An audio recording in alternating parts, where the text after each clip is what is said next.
The Bureau of Customs files criminal complaints against Venancio Cabral Baraquel, the owner of Vicaba Trading and consignee of the two magnetic lifters found to contain over 4 billion pesos worth of shabu that arrived last June. The importer is charged of unlawful importation and violation of the Comprehensive Dangerous Drugs Act of 2002. Charges were also filed against Red Rising Star Corporation, the consignee of 39 million pesos worth of smuggled sugar, which the Bureau of Customs confiscated last Thursday. The company abandoned the shipment due to lack of necessary import permits from the Sugar Regulatory Administration. Customs will be filing more criminal charges in the coming weeks against erring importers and brokers. An agricultural group projects a 5 peso per kilogram increase in the price of rice in the coming days, despite the availability of the imported rice procured by the National Food Authority in local markets. According to the Samahang Industriya ng Agrikultura or SINAG, lowering the price at this time is a challenge due to the shortage of buffer stock in national warehouses. Ang nakikita lang natin, siyempre, yung local buffer stock is nasa 200,000 metric tons, more or less. So, good for 5 to 6 days na lang yun. Yung sa NFA, 250,000 metric tons, good for mga ganun din. In some markets in Quezon City, the price of well-milled rice shot up by 2 pesos a kilo, while the price of NFA rice remained at 27 and 32 pesos, which also of the same quality as commercial rice, which sells at 45 pesos per kilogram. And for the news abroad, here's Kath Dumaraos live from Bangkok, Thailand. Kath, good evening. Good evening, Diego. A state of emergency has been declared by the Canadian province of British Columbia as it battles more than 560 wildfires. It will be in place across the entire western province for at least 14 days.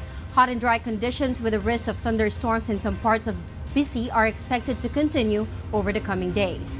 This is the second year in a row that the province has battled significant wildfires on parts of its territory. Over 3,000 people are under evacuation orders and another 18,700 are under evacuation alerts. The United States and Mexico are set to team up in targeting the leaders and financiers of Mexican drug cartels. Here's why from Marie Peñaranda. The U.S. Drug Enforcement Administration and Mexico will set up a joint team in Chicago, targeting Mexican drug cartels and their leaders and finances to try to stem a flow of drugs that has led to a spike in U.S. overdose deaths. DEA Chief of Operations Anthony Williams said at a joint news conference with Mexican government officials in Chicago that targeting cartel finances was key because the sole purpose of these entities is one thing and one thing only, which is money. Gangs and cartels go hand in hand. They use each other in an effort to expand their independent business enterprises.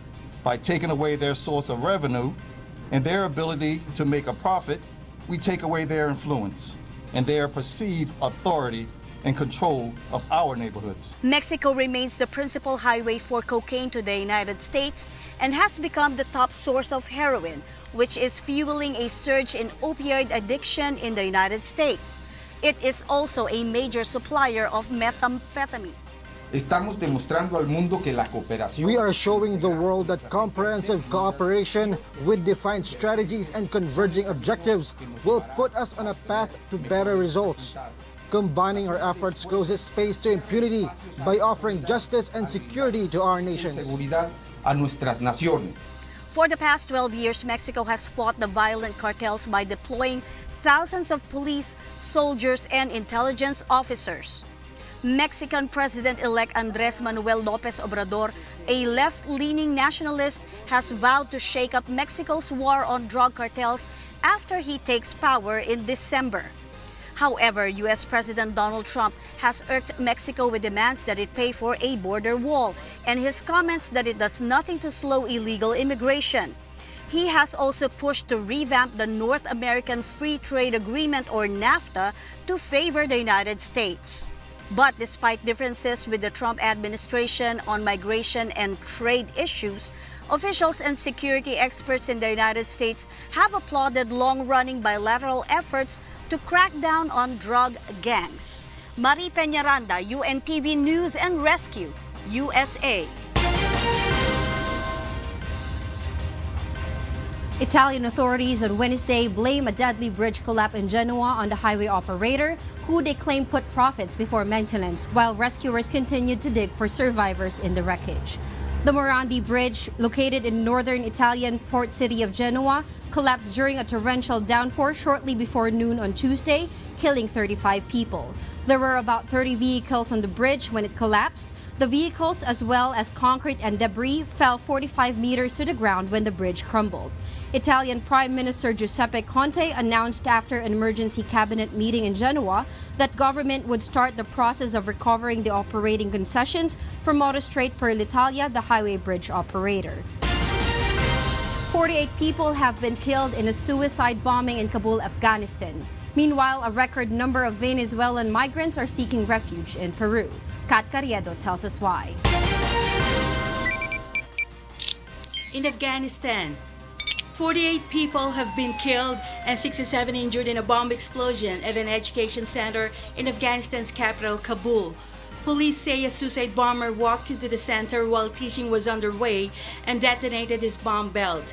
Many of those killed were teenagers who were getting extra tuition as they prepared for university entrance exams. Taliban militants denied involvement in the Kabul attack in a mostly Shia Muslim area.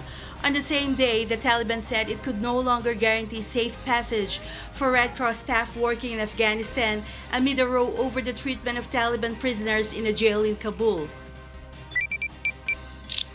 In Brazil, Workers' Party registered jailed former President Luiz Inácio Lula da Silva on Wednesday as its presidential candidate while he sat in prison, serving a 12-year graft sentence expected to block his candidacy. About 10,000 supporters marched to the country's top electoral court in the capital Brasilia, chanting "Free Lula" and "Lula for President" as they accompanied senior party members registering his candidacy hours before the deadline. Lula, who has denied any wrongdoing, was convicted of accepting bribes and has been accused in other ongoing cases of orchestrating a kickback scheme while in office. In Peru, 5,000 Venezuelan migrants fleeing the economic and political crisis in their country crossed the border into Peru on Saturday, setting a new record after Ecuador declared a state of emergency at the deluge of migrants and refused to let them all stay. The number far supersedes the previous record of 3,700 migrants that crossed in Peru last May. Peru estimates there are now over 400,000 Venezuelans in the country, up from 385,000 in just 1 week. Kat Carriedo, UNTV News and Rescue.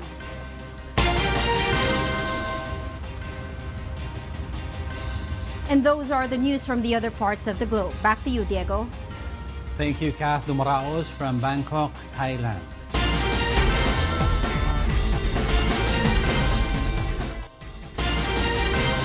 An Indonesian village is jumping headfirst into the spirit of the Asian Games with colorful murals dotting the walls and cheery flags flapping in the wind as the countdown to the regional games enters the final 48 hours. Capital Jakarta and western Indonesia's Palembang in southern Sumatra are set to host the games from August 18 to September 2, where over 11,000 athletes from 45 countries are set to compete for 462 gold medals. Many residents of Delta Serdang village, next to the athletes' village in Jakarta, are looking forward to the games and hope to provide visitors with the best hospitality. Local authorities are also feeling the heat, racing to clean the areas surrounding the venues in Jakarta and installing a giant net to cover the site of a dirty river near the athletes' village that has drawn criticism.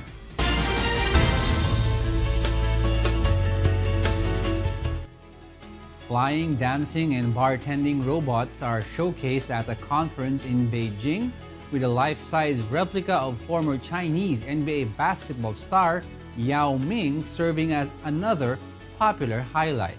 Leslie Longbowen tells us why.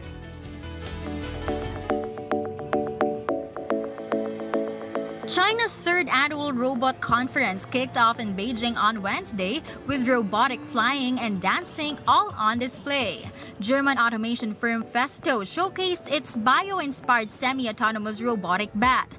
The robot flies on a fixed track using a motion tracking camera.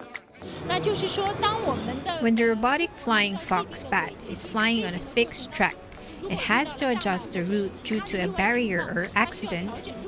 The robot will send a signal to the central computer. The central computer will then give a feedback to optimize and adjust the track in real time. One of the most eye-catching exhibits was a bartending robot with automated arms that can handle all the shaking, stirring, muddling, and garnishing. The robot, developed by Agri from the northeastern Chinese city of Harbin, will cost around $300,000 once available. Another popular highlight at the conference is a life-size replica of former Chinese NBA basketball star Yao Ming, which entertains visitors by shooting hoops. Generally speaking, we have improved many technologies in the past 2 years, including the sensitivity and intelligence of robots. However, in our daily life, the robots still cannot meet our current needs. The World Robot Conference runs from August 15 to 19 with over 300 experts and entrepreneurs participating to showcase their works. Leslie Longbowen, UNTV News and Rescue. And those are the reasons behind the news, August 16, 2018. On behalf of Angelo Lagunzad, I'm Angelo Castro III. Because we need to know, we will always ask why. Good evening.